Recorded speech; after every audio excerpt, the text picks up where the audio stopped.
இன்றே டவுன்லோட் செய்து உங்கள் ஃபேவரட் ஷோக்களை என்ஜாய் பண்ணுங்க. உங்க பணத்தை திருப்பி கொடுக்கறதுக்கு டைம் கேட்கறதுக்கு தான் ஃபோன் பண்ணேன். சார், நான் சொன்ன நம்ப மாட்டீங்க. நான் கூட பணத்தை கேட்டு வந்ததுக்கு அப்புறமா பணம் வந்து சேருமா இல்லையான்னு சந்தேகமா தான் இருந்தேன். ஆனா பணத்தை வந்து திருப்பி கொடுத்துட்டாங்க சார்.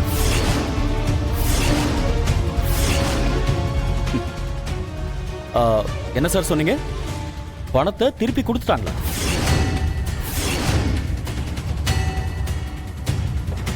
அட ஆமா சார், கொஞ்ச நேரத்துக்கு முன்னாடி தான் அந்த பாரதியோட தம்பி மனோ அவர் வந்து கொடுத்துட்டு போனார் சார். நானும் அந்த பணத்தை பேங்க்ல போட தான் இப்போ போயிட்டு இருக்கேன். இல்லக்கா. என்ன பாண்டியன், பணத்தை கொடுத்துட்டாங்களா? நிஜமா தான் சொல்றீங்களா? சார், நான் எதுக்கு சார் இல்லாத விஷயத்தை பொய் சொல்ல போறேன்? 2 லட்ச ரூபாய் பணத்தை வெறும் 2 மணி நேரத்தில் ரெடி பண்ணி கொடுத்துட்டு போறாங்கன்னா பாத்துங்களேன். நான் கூட என்னமோ நினைச்சேன் சார், உங்க வீட்டில் பாரதி ரொம்ப வசதியா இருப்பாங்க போல இருக்கு சார். அதனாலதான் 2 லட்ச ரூபாய் அசலோட வட்டி பணத்தையும் சேர்த்து கொடுத்துட்டு போயிட்டாங்க சார். ஆமாமா, ரொம்ப வசதியான பெரிய இடம் தான். ஓகே பாண்டியன், இந்த தகவலை சொன்னதுக்கு ரொம்ப தேங்க்ஸ். நான் வச்சிடுறேன். Okay sir. ஓகே. இப்போ என்ன சொல்றீங்க?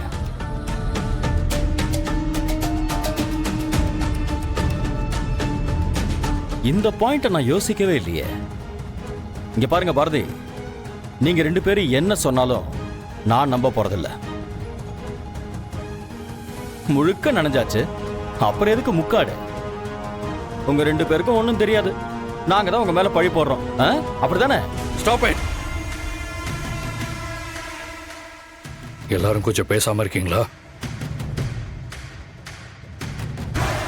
பாருங்க, இது எப்படி நடந்தது, ஏன் நடந்தது, எதுக்காக நடந்தது, இது எதை பத்தியும் நான் தெரிஞ்சுக்க விரும்பல. அது எனக்கு அவசியமும் இல்லை. இந்த நிமிஷம் எனக்கு அம்மாவோட தாலி முக்கியம்.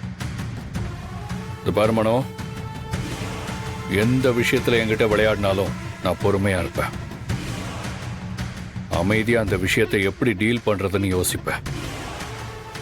ஆனா எங்க அம்மாவை பத்தி என்கிட்ட இருக்கிற ஒரே ஞாபகம் அவங்களோட தாலி மட்டும்தான். அந்த விஷயத்துல எல்லாம் நீங்க பண்றத பார்த்துக்கிட்டு பொறுமையா இருக்க முடியாது. பார், நீ என்ன பண்ணுவியோ ஏது பண்ணுவியோ எனக்கு தெரியாது. உனக்கு நான் 24 மணி நேரம் டைம் தரேன்.